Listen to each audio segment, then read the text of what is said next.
നമ്മുടെ ഈ ഭൂമിയിൽ എത്ര രാജ്യങ്ങളുണ്ടെന്ന് നിങ്ങൾക്കറിയാമോ? ഇല്ലെങ്കിൽ കേട്ടോളൂ. ഈ ഭൂമിയിൽ ഐക്യരാഷ്ട്രസഭ അംഗീകരിച്ച 195 രാജ്യങ്ങളാണുള്ളത്. ഈ 195 രാജ്യങ്ങൾക്കും കൗതുകമുണർത്തുന്ന ഒട്ടേറെ കാര്യങ്ങളുണ്ടായിരിക്കും. നമ്മൾ ഇന്ന് ഇവിടെ അത്തരം കുറച്ച് കാര്യങ്ങളെക്കുറിച്ചാണ് പറയാൻ പോകുന്നത്. നമ്മൾ എല്ലാവരും കേട്ടിരിക്കുന്ന ഒരു രാജ്യമാണ് ഫിൻലാൻഡ്. ലോകത്തിലെ ഏറ്റവും മികച്ച വിദ്യാഭ്യാസം നൽകുന്ന ഒരു രാജ്യമാണ് ഈ ഫിൻലാൻഡ്. എന്നാൽ ഫിൻലാൻഡിൽ പരീക്ഷകളില്ല. ചെറിയ ക്ലാസുകളിൽ കളികളിലൂടെ കുട്ടികളെ പഠിപ്പിക്കുന്നു. പ്രാഥമിക സ്കൂൾ വിദ്യാർത്ഥികൾക്ക് ആഴ്ചയിൽ 20 മണിക്കൂർ മാത്രമേ ക്ലാസ് ഉള്ളൂ. മാർക്കിന്റെ അടിസ്ഥാനത്തിലുള്ള പരീക്ഷകൾക്ക് പകരം മത്സരത്തേക്കാൾ സഹകരണത്തിന് മുൻഗണന നൽകുകയും വിദ്യാർത്ഥികളുടെ ശക്തിയിലും താല്പര്യങ്ങളിലും ശ്രദ്ധ കേന്ദ്രീകരിക്കുകയും ചെയ്യുന്നു. സമയം ആരെയും കാത്തു നിൽക്കാറില്ല. സമയം കൃത്യമായി ഉപയോഗിച്ചില്ലെങ്കിൽ അത് നഷ്ടപ്പെട്ടു പോകുമെന്ന് എല്ലാവർക്കും അറിയാം. എന്നാൽ ഈ സമയം നിക്ഷേപിക്കാൻ കഴിയുന്ന ഒരു രാജ്യമുണ്ട്. സ്വിറ്റ്സർലാൻഡിലാണ് സമയം ഡെപ്പോസിറ്റ് ചെയ്യാൻ സാധിക്കുന്ന ബാങ്ക് ഉള്ളത്.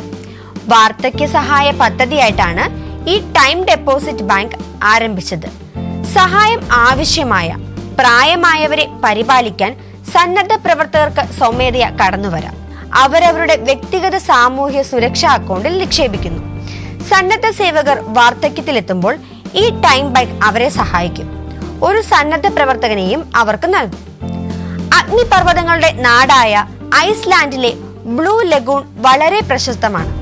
ലോകത്തിലെ ഏറ്റവും മനോഹരമായ തടാകത്തിന് ഒരു പ്രത്യേകതയുണ്ട്. ഒരു ജിയോ തെർമൽ പവർ സ്റ്റേഷനിൽ നിന്നും പുറത്തുവിടുന്ന വെള്ളമാണ് ഇവിടെ ശേഖരിക്കുന്നത്. ടർബൈനിലൂടെ കടന്നുപോയ ശേഷം ഊർജ ഉൽപാദനത്തിന് പുനരുപയോഗിക്കാൻ സാധിക്കാത്തതിനാൽ ജലം കുളത്തിലേക്ക് തുറന്നുവിടുകയാണ് ചെയ്യുന്നത്. നിരവധി ധാതു സമ്പുഷ്ടമായ ഈ വെള്ളം പല ത്വക്ക് രോഗങ്ങൾ മാറ്റുന്നതിനും സഹായിക്കുന്നു. നിരവധി സന്ദർശകരാണ് ദിനം പ്രതി ഇവിടെ എത്തുന്നത്. ഇനി നമ്മുടെ ജപ്പാൻ.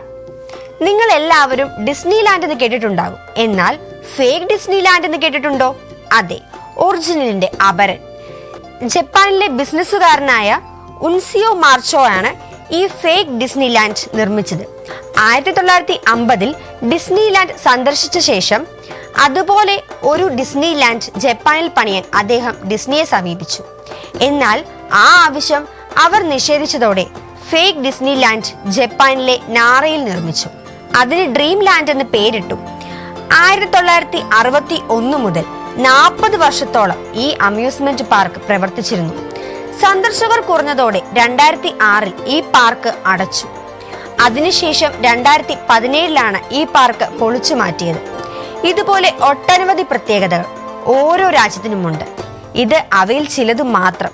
ഇതുപോലെ കൗതുകമുണർത്തുന്ന വിശേഷങ്ങളുമായി നമുക്ക് വീണ്ടും കാണാം. നന്ദി. എൻട്രൻസ് സംബന്ധമായ വാർത്തകളും അപ്ഡേഷനുകളും ഏറ്റവും വേഗം ആധികാരികമായി അറിയാൻ ബ്രില്യൻ സ്റ്റഡി സെന്റർ പാല യൂട്യൂബ് ചാനൽ സബ്സ്ക്രൈബ് ചെയ്യുക. ബെല്ലൈക്കൺ അമർത്തുക.